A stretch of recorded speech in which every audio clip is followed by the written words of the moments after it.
Assalamualaikum warahmatullahi wabarakatuh. Selamat pagi anak-anak semua. Semoga kita senantiasa selalu dalam lindungan Allah Subhanahu wa taala. Sudah siap anak-anak untuk belajar bersama? Pada hari ini kita akan belajar tentang taharah. Pengertian bersuci atau taharah adalah mensucikan diri dari hadas dan najis. Najis adalah kotoran yang menjadi sebab terhalangnya seseorang untuk beribadah kepada Allah. Hadas adalah kondisi tidak suci seorang muslim yang menyebabkan terhalangnya orang itu untuk melakukan ibadah. Lalu, tahukah kalian apa saja alat bersuci atau benda yang dapat digunakan untuk mensucikan diri itu? Nah, sekarang kita memasuki macam-macam air untuk bersuci. Seperti yang kalian lihat, di sana ada air hujan, air sumur, air laut, air embun, dan juga mata air atau air dari sungai. Kemudian macam-macam najis. Yang pertama najis berat atau najis mughallazah. 2. Najis sedang atau najis mutawasithah. 3. Najis ringan atau najis mukhaffafah.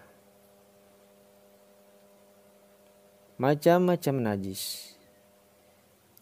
Najis berat mughallazah.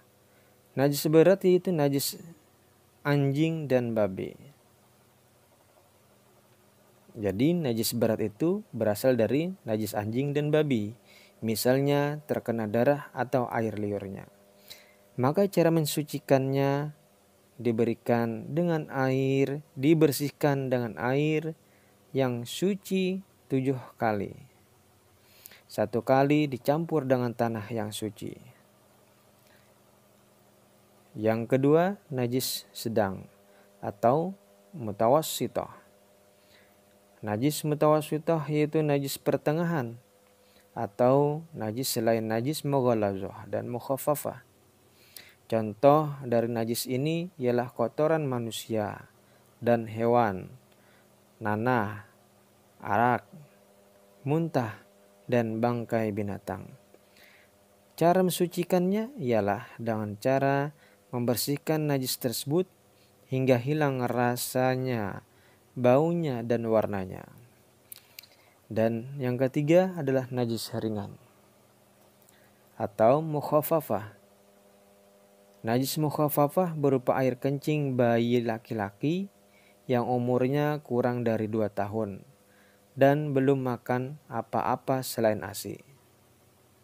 Cara mensucikannya cukup dengan memercikkan air di atasnya hingga bersih, meskipun bukan di air mengalir. Tata cara bersuci. Misalnya, kalau kita sedang berhadas kecil, maka cukup dengan cara berwudu atau tayamum. Kalau hadas besar, maka harus dengan mandi wajib atau mandi janabah. Kemudian kalau kita selesai buang air. Nah, kalau buang air, maka harus dengan cara istinja. Nah, di dalam taharah ini, bab tentang taharah ini, karena ini masalah bersuci, maka cara bersuci yang pertama adalah dengan cara wudu. Wudu adalah salah satu cara mensucikan anggota tubuh dengan air. Seorang muslim diwajibkan bersuci setiap akan melaksanakan sholat. Tayamum. Tayamum adalah pengganti wudu. Mensucikan diri menggunakan tanah atau debu yang bersih dan suci. Jadi, tayamum itu dengan cara mensucikan diri dengan tanah yang bersih atau debu yang suci dan bersih. Tayamum dilakukan saat sakit dan tidak boleh terkena air. saat berada di tempat yang tidak ada air atau sedang dalam perjalanan jauh dengan kendaraan umum. Mandi. Mandi adalah bersuci dengan cara meratakan air ke seluruh tubuh dari ujung kepala hingga ujung telapak kaki dengan niat tertentu. Misalnya, mandi wajib dilakukan apabila berhenti dari haid dan nifas. Mandi Jumat, memandikan mayat orang kafir yang baru masuk Islam. Nah, itulah cara-cara mandi. Kemudian istinja. Istinja adalah membersihkan diri dari kotoran setelah buang air besar atau buang air kecil. Jika tidak ada air, kita dapat membersihkan kotoran dengan tisu.